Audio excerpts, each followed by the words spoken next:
Mayhem took place here at an area still cordoned off at a sporting event that attracted tens of thousands of participants and thousands of spectators from all over the world.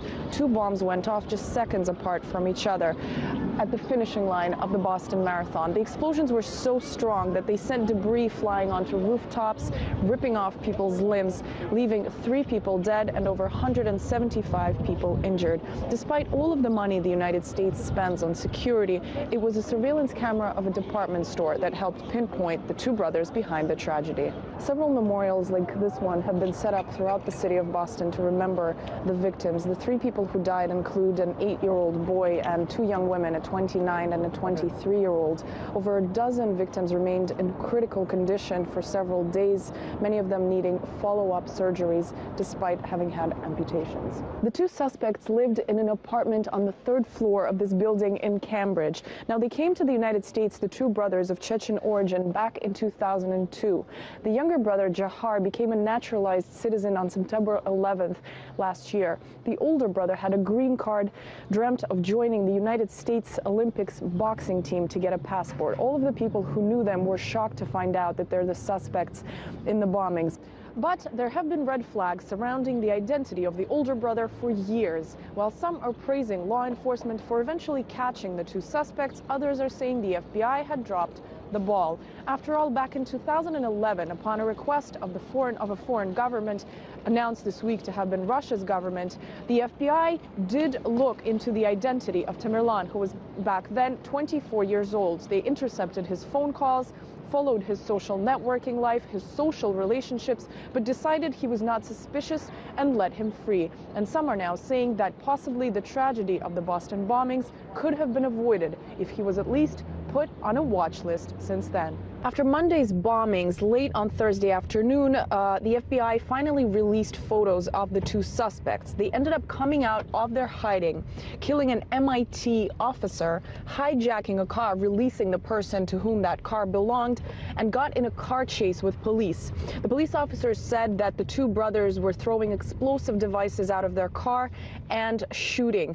Over a dozen police officers were wounded as a result.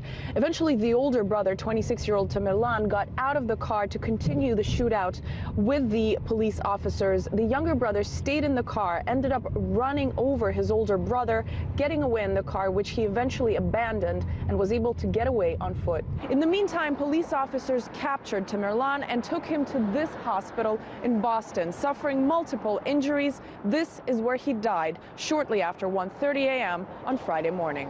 An unprecedented manhunt for Jahar continued for over 20 hours, involving thousands and thousands of federal and local law enforcement officers. We're currently in Watertown, just several minutes outside of Boston.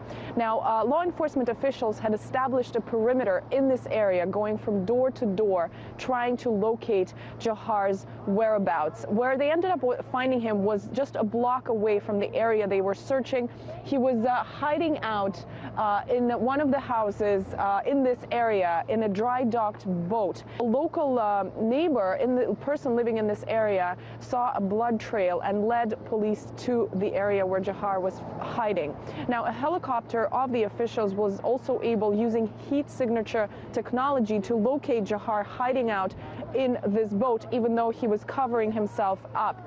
Now, it's important to note that a 2-hour standoff and shootout between police and Jahar continued. Eventually, we know that there was negotiating attempts because the officials were very interested in getting him alive. Eventually, they were able to arrest him, take him into custody. Following his arrest, Jahar was taken to the same hospital where his brother died.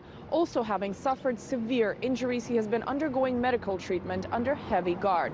Jahar was said to have suffered injuries to his throat, either as a result of a suicide attempt or the shootout with police, and has been unable to speak. He did, however, awaken on Sunday night and was able to sporadically answer the FBI's questions in writing. After a week filled with tragedy, shock, fear, and a mass lockdown, the city of Boston has breathed out a sigh of relief. But locals want to see justice and find out the motives behind the terror act that made so many question the illusion of safety they had been living under. Anastasia Churkina, RT, Massachusetts.